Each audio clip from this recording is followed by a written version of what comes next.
we do recover. Although politics makes strange bedfellows, as the old saying goes, addiction makes us one of a kind. Our personal stories may vary in individual pattern, but in the end, we all have the same thing in common. This common illness or disorder is addiction. We know well the two things that make up true addiction: obsession and compulsion. Obsession, that fixed idea that takes us back time and time again to our particular drug, or some substitute, to recapture the ease and comfort we once knew. Compulsion, once having started the process with one fix, one pill, or one drink, we cannot stop through our own power of will. Because of our physical sensitivity to drugs, we are completely in the grip of a destructive power greater than ourselves. When at the end of the road we find that we can no longer function as a human being, either with or without drugs, we all face the same dilemma. What is there left to do? There seems to be this alternative: either go on as best we can to the bitter ends, jails, institutions, or death, or find a new way to live. In years gone by, very few addicts ever had this last choice. Those who are addicted today are more fortunate. For the first time in man's entire history, a simple way has been proving itself in the lives of many addicts. It is available to us all. This is a simple spiritual, not religious program, known as Narcotics Anonymous. When my addiction brought me to the point of complete powerlessness, uselessness, and surrender some 15 years ago, there was no NA. I found AA, and in that fellowship met addicts who had also found that program to be the answer to their problem. However, we knew that many were still going down the road of disillusion, degradation, and death, because they were unable to identify with the alcoholic in AA. Their identification was at the level of apparent symptoms and not at the deeper level of emotions or feelings, where empathy becomes a healing therapy for all addicted people.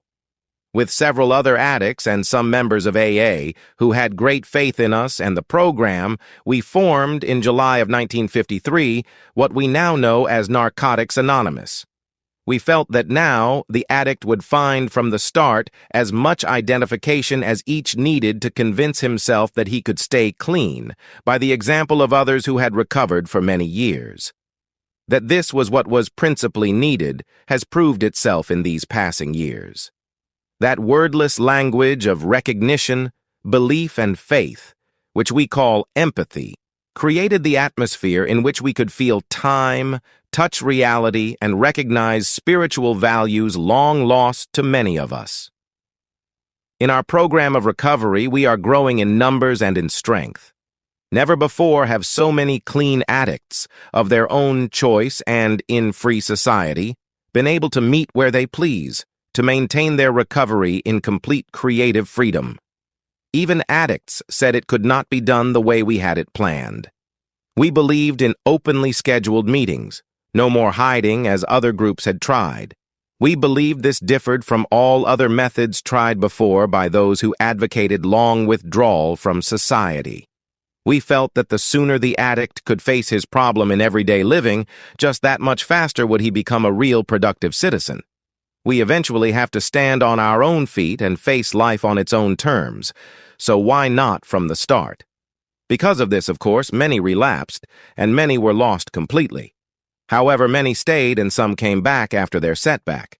The brighter part is the fact that of those who are now our members, many have long terms of complete abstinence and are better able to help the newcomer.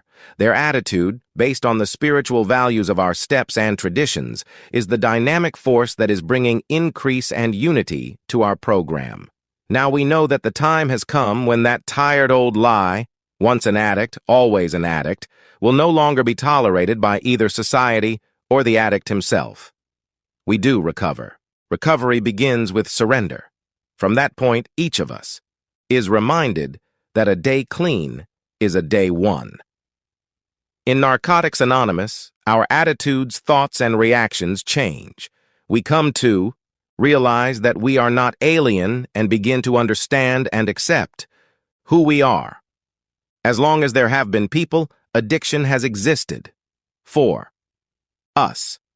Addiction is an obsession to use the drugs that are destroying us, followed by a compulsion that forces us to continue, complete. Abstinence is the foundation for our new way of life. In the past, there was no hope for an addict. In Narcotics, Anonymous, we learn to share the loneliness, anger, and fear that addicts have in common and cannot control. Our old ideas are what got us into trouble. We weren't oriented toward fulfillment. We focused on the emptiness and worthlessness of it all. We could not deal with success, so failure became a way of life. In recovery, failures are only temporary setbacks rather than links in an unbreakable chain. Honesty, open-mindedness, and willingness to change are all new attitudes that help us to admit our faults and to ask for help. We are no longer compelled to act against our true nature and to do things that we don't really want to do. Most addicts resist recovery, and the program we share with them interferes with their using. If newcomers tell us that they can continue to use drugs in any form and suffer no ill effects, there are two ways we can look at it. The first possibility is that they are not addicts. The other is that their disease has not become apparent to them and that they are still denying their addiction. Addiction and withdrawal distort rational thought, and newcomers usually focus on differences rather than similarities. They look for ways to disprove the evidence of addiction or disqualify themselves from recovery. Many of us did the same thing when we were new, so when we work with others, we try not to do or say anything that will give them the excuse to continue using. We know that honesty and empathy are essential. Complete surrender is the key to recovery, and total abstinence is the only thing that has ever worked for us. In our experience, no addict who has completely surrendered to this program has ever failed to find recovery.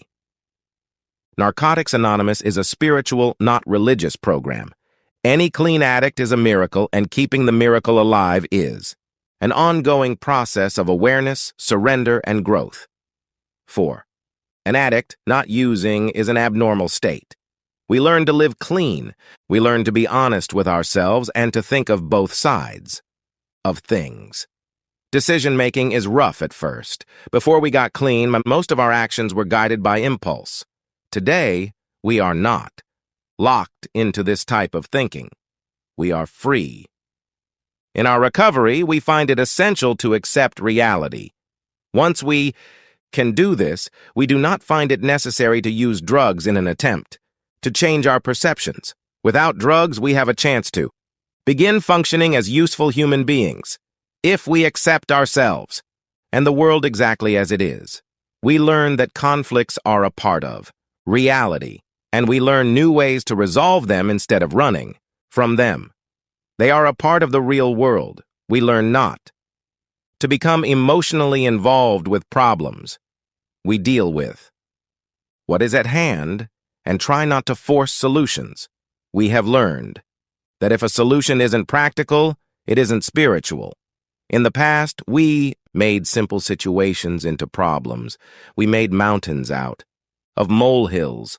Our best ideas got us here. In recovery, we learn to depend on a power greater than ourselves. We don't have all the answers or solutions, but we can learn to live without drugs. We can stay clean and enjoy life if we remember to live just for today. We are not responsible for our disease, only for our recovery. As we begin to apply what we have learned, our lives begin to change for the better. We seek help from addicts who are enjoying lives free from the obsession to use drugs. We do not have to understand this program for it to work. All we have to do is to follow direction. We get relief through the 12 steps, which are essential to the recovery process because they are a new spiritual way of life that allows us to participate in our own recovery. From the first day, the 12 steps become a part of our lives. At first, we may be filled with negativity and only allow the first step to take hold. Later, we have less fear and can use these tools more fully and to our greater advantage. We realize that old feelings and fears are symptoms of our disease. Real freedom is now possible. As we recover, we gain a new outlook on being clean. We enjoy a feeling of release and freedom from the desire to use. We find that everyone we meet eventually has something to offer. We become able to receive as well as to give. Life can become a new adventure for us. We come to know happiness, joy, and freedom. There is no model of the recovering addict. When the drugs go and the addict works the program, wonderful things happen. Lost dreams awaken and new possibilities arise. Our willingness to grow spiritually keeps us buoyant. When we take the actions indicated in the steps, the results are a change in our personality. It is our actions that are important. We leave the results to our higher power. Recovery becomes a contact process. We lose the fear of touching and of being touched. We learn that a simple, loving hug can make all the difference in the world. When we feel alone, we experience real love and real friendship. We know that we are powerless over a disease that is incurable, progressive, and fatal. If not arrested, it gets worse until we die. We cannot deal with the obsession and compulsion. The only alternative is to stop using and start learning how to live. When we are willing to follow this course of action and take advantage of the help available to us, a whole new life is possible. In this way, we do recover. Today, secure in the love of the fellowship, we can finally look another human being in the eye and be grateful for who we are.